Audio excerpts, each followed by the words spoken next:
안녕하세요. 전쟁을 보는 세계사를 설명할 김서영입니다. 이번 시간은 아편전쟁에서 인도 그리고 아편에 대한 이야기를 할 텐데요.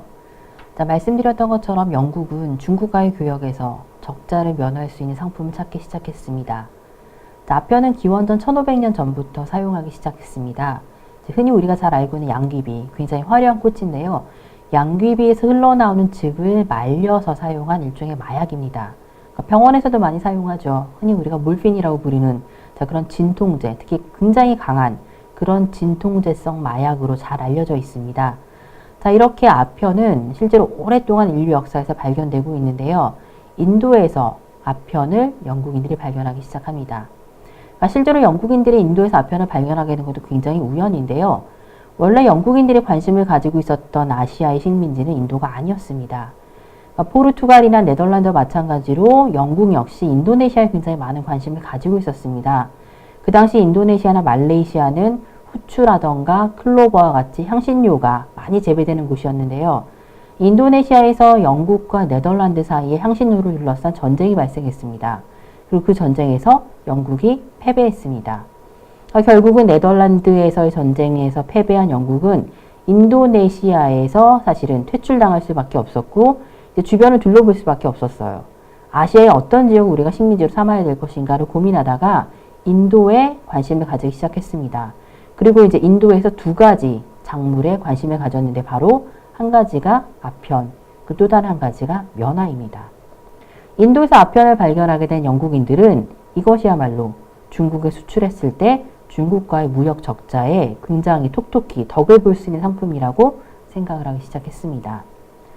이것이 바로 이제 인도에서 영국인들이 얻게 된 아편을 중국에 수출한 일종의 루트를 보여주는 지도라고 할 수 있습니다. 보시는 그래프는 영국이 중국에 수출하는 아편이 얼마나 빠른 속도로 급증하는지를 보여주는 건데요. 실제로 이렇게 아편 수출량이 점점 더 급증함에 따라 중국의 입장에서는 영국인이 더 이상 아편을 중국에 수출하지 못하도록 하는 금지령을 내릴 수밖에 없었습니다. 당시 중국은 청나라 말기였습니다. 그러니까 실제로는 부정부패가 완연하고 실제로 많은 사람들이 현실적으로 너무나 어렵고 많은 고통에 쌓여 있었기 때문에 아편을 찾는 사람들의 수는 점점 더 늘어날 수밖에 없었습니다. 그러니까 실제로 아편이라는 것이 현실의 어려움이나 고통으로부터 실제로 현실 세계를 외면하고 이들을 그런 어떤 고통을 잊게 해주는 어떤 하나의 마약으로 기능하기 시작하면서 점점 더 많은 중국인들이 아편을 찾기 시작했습니다. 당시 아편에 찌들어 있는 이제 중국인들의 모습을 보여주는 사진입니다. 실제로 아편을 피우기 시작하는 사람들은 식사도 하지 않고 아편만 피워대면서 저렇게 굉장히 비쩍 마를 정도로 아편에만 집착하는 저런 모습을 보였습니다. 그러니까 실제로는 영국인들이 중국인들에게 판 것은 단순히 아편이라고 하는 어떤 하나의 상품일 뿐만 아니라 결국은 국민들의 건강과 실제로는 공중보건까지도 위협하는 굉장히 치명적인 그런 상품이었다고 볼 수 있습니다.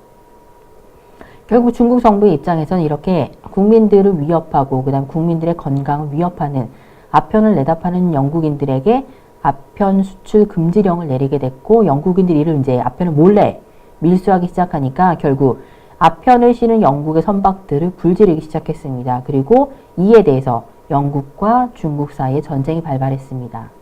당시 영국과 중국 사이에 전쟁이 발발했을 때 많은 국가들이 중국이 당연히 이길 거라고 생각했습니다.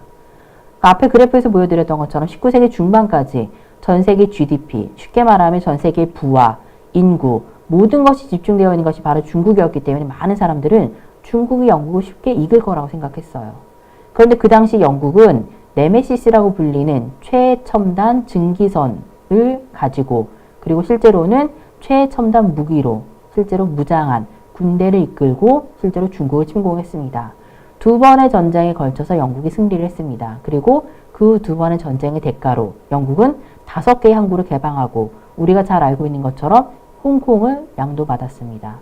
영국이 승리하면서 이제는 중국을 둘러싼 실제로 유럽 열강 그리고 나머지 세계에 관심이 달라지기 시작했습니다. 지금까지 중국은 전 세계에서 가장 부유하고 가장 막강한 제국이라고 알고 있었는데 실제로 그 어마어마한 파이를 가진 중국을 이제 자신의 식민지로 삼으려는 유럽 열강들이 점점 더 등장하기 시작했습니다. 이번 시간에는 아편 전쟁에 대해서 살펴봤습니다. 감사합니다.